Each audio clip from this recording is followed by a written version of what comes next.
Hello সবাইকে। তো তোমরা সবাই জানো আমি মাসির বাড়ি গিয়েছিলাম, ভাইয়ের বউয়ের শ্রাদ্ধ ছিল সেই জন্য।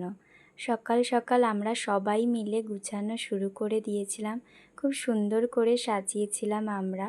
তারপরে আমি একটু রেডি হতে চলে যাই। আমি রেডি হয়ে নেওয়ার সঙ্গে সঙ্গে বৌদিও চলে এসেছিল। তারপরে যখন ঘরে গেলাম, গিয়ে দেখি ও রেডি হয়ে গেছে অনন্যা, আর বসেও পড়েছে। এবার সবাই ওকে খেতেও দিয়ে দিয়েছিল। তো আস্তে আস্তে সবাই একে একে আশীর্বাদ সেরে নিচ্ছিল। আজকের দিনটা ওর কাছে ছিল খুব স্পেশাল, এত দিন ধরে অপেক্ষা করেছিল এই দিনটার জন্য। আর সবাই একে একে তাকে গিফট করছিল আর আশীর্বাদ সাধছিল, আর ও খুব এক্সাইটেডও ছিল।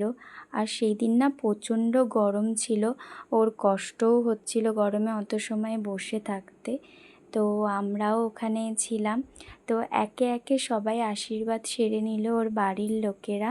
তারপরে বৌদিও একটু ওকে আশীর্বাদ করে নিল, আর ওর জন্য আমরা যেটা নিয়ে গিয়েছিলাম সেটা দিল। তো ও খুব খুশি আজকের দিনটার জন্য।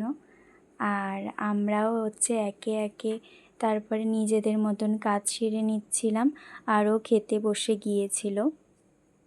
সবাই একসাথে হলে যেটা হয় আর কি, মজা হাসি ঠাট্টা।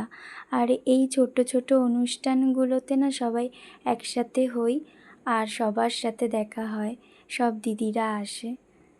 তারপর এই যে একে দেখছো, এইটা হচ্ছে, এর নাম ঠান্ডা।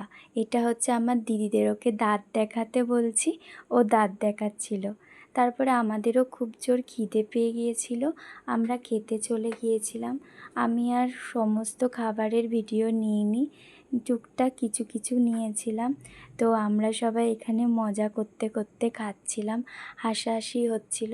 জানো তো, আমার মাসির বাড়ি গেলে না ভীষণ ভালো লাগে। ওখানে সবাই খুব মজা করে আর খুব মিলেমিশে থাকে। আর তারপরে বিকালবেলা একটু চলে গিয়েছিলাম পার্কে। ওখানের পরিবেশটা দেখো, এত সুন্দর, আর এত সুন্দর হাওয়া দিচ্ছিল, খুব ভালো লাগে। আমার মাসির বাড়ি গেলে তো একদমই আসার মন করে না। তো আমি আবার যাব, তোমাদেরকেও দেখাবো। চলো টাটা।